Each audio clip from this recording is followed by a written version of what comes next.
Here it is, Sunday after Christmas, before the New Year. It's usually that Sunday in between. I've determined that this is the definition of the remnant, so I'm so glad that you guys are here. At least that's Pete's definition of the remnant.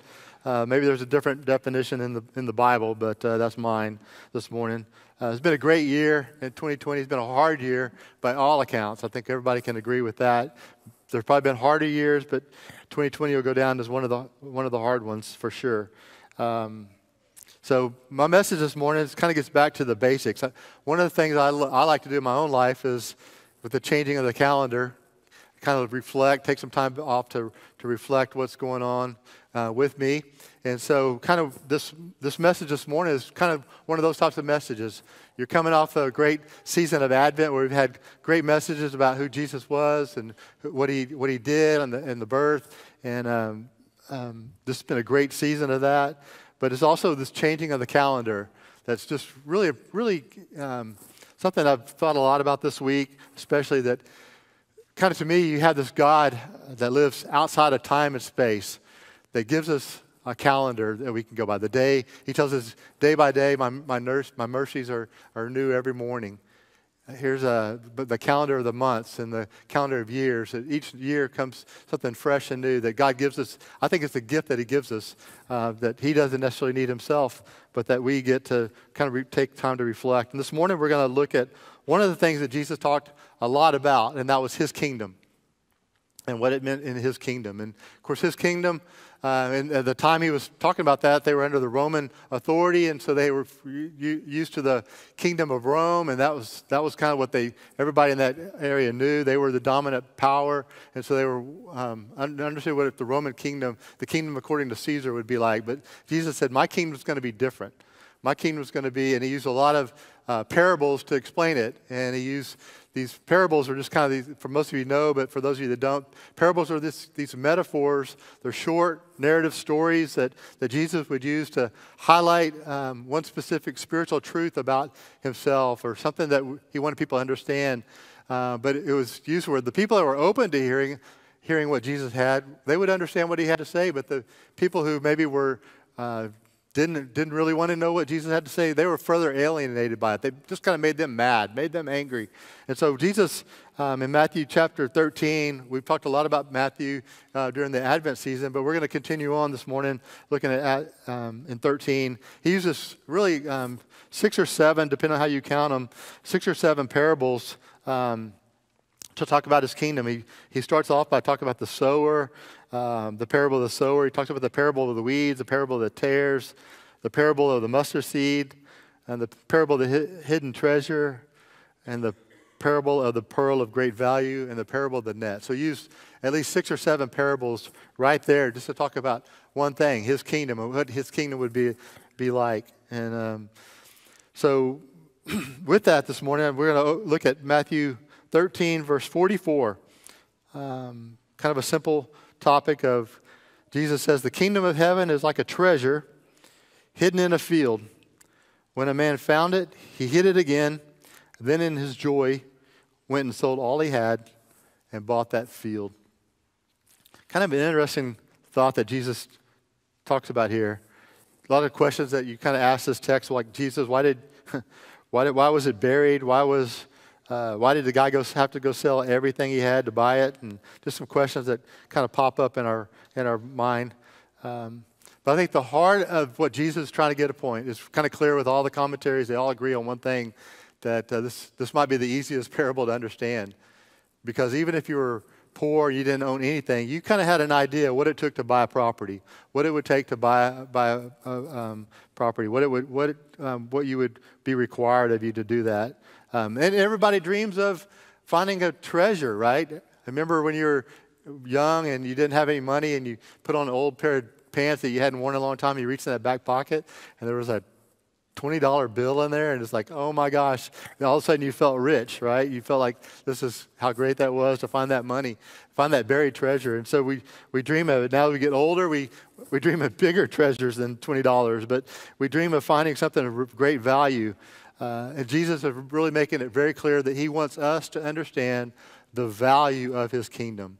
That's something we can all agree that this parable is teaching, that he wants us to understand there's a deep value behind what Jesus is asking us to do with his kingdom. But here's the question. Here's the big problem, the big challenge, the dilemma, if you will. How badly do we really want the treasure that he has for us? He says it's of this great value, but I was thinking through this dilemma that we all have of, do I really want this treasure that badly? Do I really understand the value of what he has to offer? I was thinking about the painting from Michelangelo that he did. It's 500 years old. I looked it up. It's over 500 years old. Michelangelo painted on the ceiling of the Sistine Chapel. There's 6 of them. They call them frescoes, 6 fresco paintings of. One of them is of God and Adam. And then the picture, do we have that up there? There you go. There's the picture of God is on your right there, and he's got the full arm extended towards Adam. But then in Michelangelo's painting, he has Adam with this half-hearted attempt of reaching back to God. It seems like, to me, he just nailed that, the human heart in that one picture. There's some problems with the picture, just to be clear. God is not a white man. Just one thing, we could just mark that off the list. But nevertheless, just a great picture just to kind of capture where we are. And so as we look at our hearts of that was handed down to us from Adam, that none of us this side of heaven will really ever fully extend our arm. It's part of the condition of the human heart. But my challenge this morning is if we can just reach a little bit further towards that, just as Adam in the picture there, just kind of gives you a great picture of what it is we're trying to capture today of this, because we really don't understand the value of his kingdom. But there's also a question you ask the text is, why is it hidden? Why did he go out of his way to say that this treasure was a hidden treasure? And I think what Jesus is trying to tell us is it's going to take effort. His kingdom does take effort. And if you kind of think about it, why would he give us something you're not really even interested in? If you're not really even interested in taking the step of faith to walk, why would Jesus give you something with that you're not even interested in doing? And I was thinking about it. There's really kind of 3 groups of people that as I tried to apply this in my head as I was working through this message. One of them is the people that flat out they know they're not interested. Maybe Michelangelo would paint their arms more like this. That it's something that they're not interested in, because they know. In some cases, they know that my life is going great. I don't really have anything that I really want to do. And if I look into this, or if I examine the claims of Christ, that might mean I have to change. It might mean I have to change some behaviors. It might mean I have to give up something that I don't. And they know right away that maybe this is not where we are. But I also know that looking around the room on a Christmas after Sunday after Christmas, got that twisted up, didn't I? Got Sunday after Christmas. The people out here are probably more the other bucket of, they're the investors. You're probably the ones that have already given your life to Christ, and you've already made these investments in the kingdom of God. And my message to you this morning might just be, you're not crazy. Sometimes I just think, man, am I crazy for doing these things? Am I crazy for packing up all my worldly possessions and moving from Austin to be Waco to be part of a church start? I mean, who does that kind of thing? But he's like, no, you're not crazy. This is where the value is of the kingdom. And so we look at, there's this middle bucket. There's the not interested, there's the investors, and then there's this middle bucket that I think we have to really deal with in our culture. In the United States, we have a group, and I saw somebody else that wrote about it about 2 or 3 weeks ago, and he called them the hobbyist. And those of us, we all know what hobbies are. We all have some kind of hobby that we enjoy doing. For me, I love to play golf. I think I started playing when I was 10 or 11 years old. I was actually at a clinic by Ben Crenshaw when Ben Crenshaw just graduated from the University of Texas. He was an All-American, won the national championship. I went to a clinic that Ben Crenshaw was teaching. And so I learned to play when I was about 10 or 11, and I haven't got any better. I'm a little past that now. But that's a good example, though. I don't really spend a whole lot of my money on it. I spend a little bit of it, but not a big percentage of my budget. My budget goes into to golf. A lot of my clubs and stuff are hand-me-downs. My father-in-law is here. He's given me most of my clubs. So those are just things I don't spend a lot of money. I enjoy it, but it's a hobby to me. And some of you have other hobbies you enjoy. Melissa and I were talking last night. Her hobby immediately came to her mind was scrapbooking. She loves to scrapbook. but she doesn't devote her whole life to it. There's a season that she'll devote to it, and she'll spend a lot of energy, and I'll come home, and there's stuff all around. To me, it looks like trash. To her, it's precious memories of what all's going on. She'll put together scrapbooks, and so, but that's her hobby. So everybody has an idea of what your hobby is. And now, unfortunately, that's kind of snuck into the church, that we look to our walk with Jesus as a hobby, something that we enjoy doing. We like the music. If they play our kinds of song, if it's not too fast, not too loud, if the drums aren't too offbeat too much, or if there's not too loud, it just becomes a hobby. It's not something we really pour ourselves into. And so my challenge this morning to each of those categories is, if you're somebody that's just, you find yourself in that position that you're not interested, that you just kind of drop your guard a little bit and listen to what Jesus has to offer to you. We're so glad you're here, first of all. Hopefully you know that we cater our church to you. We want you to learn more about who Jesus is and that he's worth everything you could put your heart into. And for those of you that are investors, again, I'm going to say, you're not crazy. Keep pouring your heart into what Jesus offers us in his kingdom. And then the hobbyists, I'm going to challenge you to maybe relook at the claims of Christ and to go deeper. There's another part of this that just strikes me hard, that Jesus went out of his way to say that that the person who found the treasure, that he went in his joy, he went and sold all he had to buy that field. And for some of us, that might strike us as something new and different, right? That we really haven't really thought about God being a God of joy, that he might want us to really experience something good, that maybe our picture of God is more the mean old man ready to pounce on you, or maybe it's more of a mechanic type God that's ready to just fix whatever. But when we look at Jesus, we see this God of joy, this person that enjoyed hanging out with little bitty kids. That that wasn't really something the rabbis would do in that time. That Jesus enjoyed children. He enjoyed what they had. I was thinking about the fact that Jesus, he understood the joy. I'm sorry. Let me back up real quick and say that I was thinking about the group of people that in Acts chapter 2, verse 41, and Acts chapter 2, verse 42. Those are kind of our anchor verses for our small group ministry, our community groups. We kind of point to those verses and say, hey, guys, if you can do life like this is what our goal is for you as groups, and this is our goal for our church. In Acts chapter 2, verse 41, it says that 3,000 people were baptized that day. Pentecost has happened. They see the resurrected Christ ascend into heaven, and then life changes for those folks. 3,000 people get baptized. They begin following Jesus. In verse 42, it says that they devoted themselves to the apostles' teaching, to prayer, to fellowship, and the breaking of bread. All this thing became new for them. And in verse 41, it kind of goes, it says, selling their possessions and goods, they gave to anyone as he had need. And I was thinking about how in Jesus' parable, the man in his joy went and sold all he had to purchase that field. But then this new group of Christians, this new group of Christ followers, one of the first things the first things that Luke records is they just looked at their stuff and said, it's just stuff. I'll sell it in order to provide for other people's needs. And one of the great things about this Christmas season has been just the fact that Renew has responded in such a way as to do that. That the heart of our people has been to give. And we've had so many calls to say, is there somebody I can help? Is there somebody I can give to in this season? And so that's kind of become the heart of who we are. But as we look at our joy, as we kind of evaluate our joy factor this season, I think it's good for each and every one of us to do that.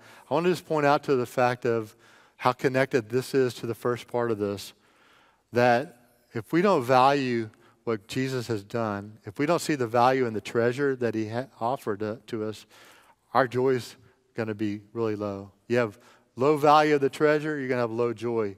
If you have high value of what he's done, you're going to have high value of joy. Joy is going to be deep in your life. Joy is going to be rich into your life. It's going to be one of the anchor characteristics of who you are and what you do. But there's a cost to this. Jesus It's very, very clear that Jesus wanted his followers to know that there's a cost to following him. That not only would be joyful, but that it would cost them. And it cost him his life. So, one of the things about the kingdom, as I think about the Acts 2:45 again, just the outpouring of possessions, that they would sell their possessions and give to anyone as he had need. That's kind of the nature of a Christ follower. The nature of a Christ follower is they see that something so good that they're willing to give up, that others might enjoy it. That we sing these songs that we would go out and share them with the world around us. But we think about this parable, and as I was preparing for this, I think I just missed it. I just missed it most of my life. I'd probably read this parable, I don't know, probably several hundred times, to be honest with you. And I just kind of missed this one central thought behind what Jesus was telling. I think it's really clear there's a second part of what he wanted us to know. Because Jesus is telling the story, and they had no frame of reference at the time. But he tells them the story that the man sees a treasure. He sees a treasure, and he goes and he covers it back up that he might go buy the field. Well, Jesus was talking about himself. That Jesus saw the treasure. He saw the treasure of mankind that was covered up, that was buried in sin. And yet he came that we would experience joy, that Jesus in his joy would give up all he had and go to Hebrews 12:2 says that look to Jesus as a model who for the joy set before him endured the cross. As we celebrated Christmas, that celebration was of a birth of a baby that his destiny was a cross. The destiny was to buy that field. The cross was his way that he was going to buy that field that we would enjoy what he had to offer. So as we think about his example, Jesus saw the treasure. He saw man buried in sin and shame.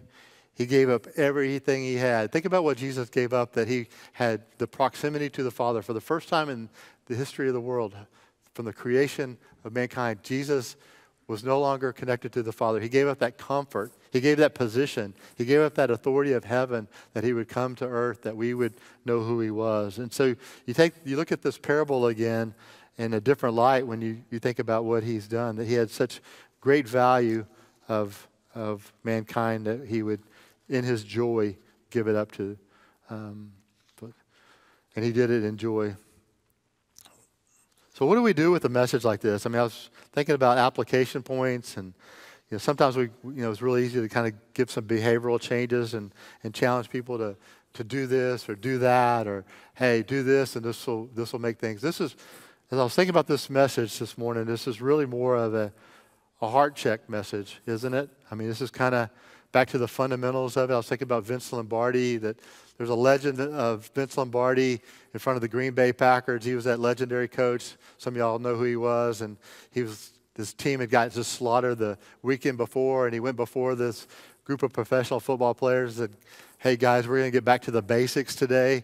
And he leans over, picks up a football and says, gentlemen, this is a football. And so sometimes we just have to take this new calendar, this new year, and look at this is what it means to follow Christ.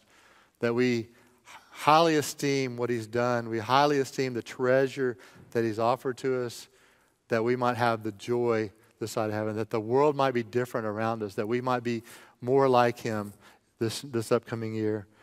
We're talking about heart change long before we're talking about behavioral change today. But let's face it, our behaviors is a reflection of what's going on inside our heart most of the time. So for some of us, we just have to look and say, okay, what is going on inside of my house?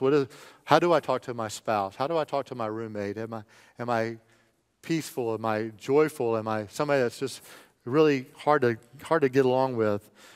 Parents, how do you talk to your kids? Do you talk to them in a harsh way? And kids, do you honor and respect your parents in the same way? I was thinking about employees.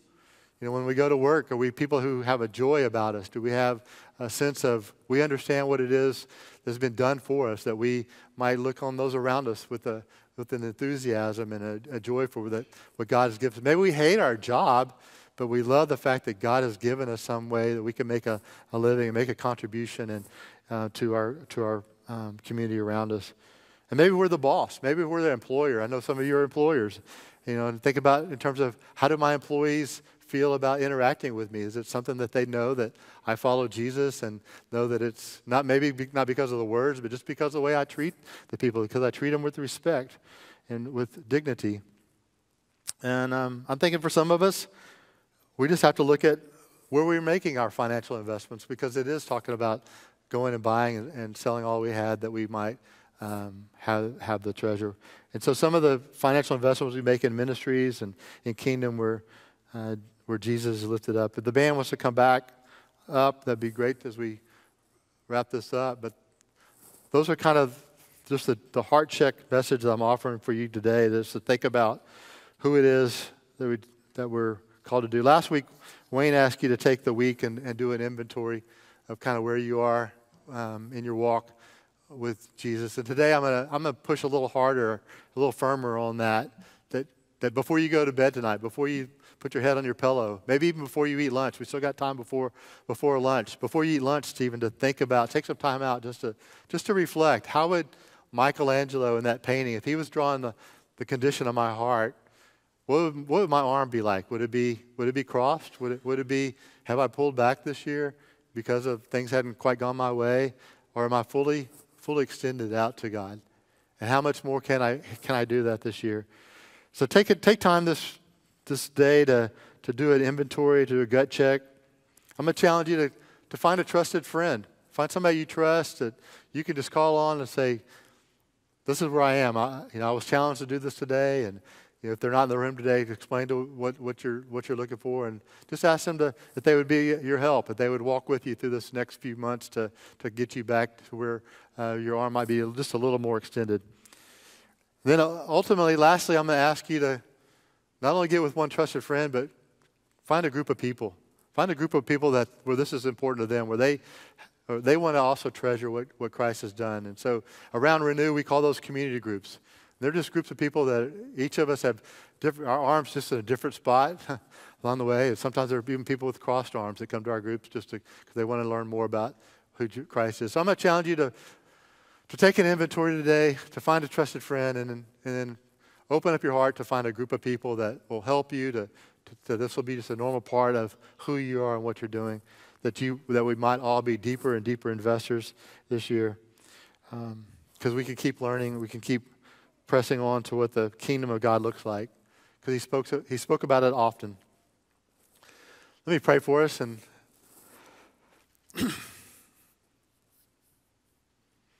Father, that is our prayer today, God, that we recognize our condition of our heart. We can't even do it on our own. You tell us that only your Spirit can really draw us to yourself, that you gave up heaven, you came to earth in the form of an embryo with the total purpose of your whole life to go to the cross. And you overcame death, and you showed yourself to your followers, and they've seen you. You've sent your Spirit that we might live different lives because of that, God. And we celebrate in a church today that none of us in this room paid for, because the people who've gone before us, the people who've gone before us have invested in, God.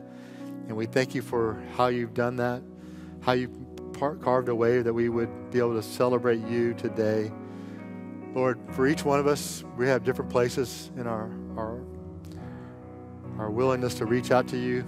And this morning, God, I pray that you would begin to massage our arms and massage our hearts, that we would be so open to your message of who you are, and the one that you've always been faithful for thousands of years, God. People who put their heart and their trust in you have never been disappointed. They've always come to the reality of you are who you say you are, and that we're not crazy, that it's just the wise thing to do is to hold to our stuff loosely, God. And that's our prayer, that you would cause that to happen in each one of our lives. Lord, we look forward to this new year. Look forward to seeing what you do in us and among us and through the life of this church, God, that none of us would be the same as we look forward to the end of next year, just so we'd all be deeper committed to you, and be more and more sanctified in our walk with you, God. That's our prayer this morning. May you We know you want to do that, God. May you give us a sense of joy about it. In your son's name we pray these things. Amen.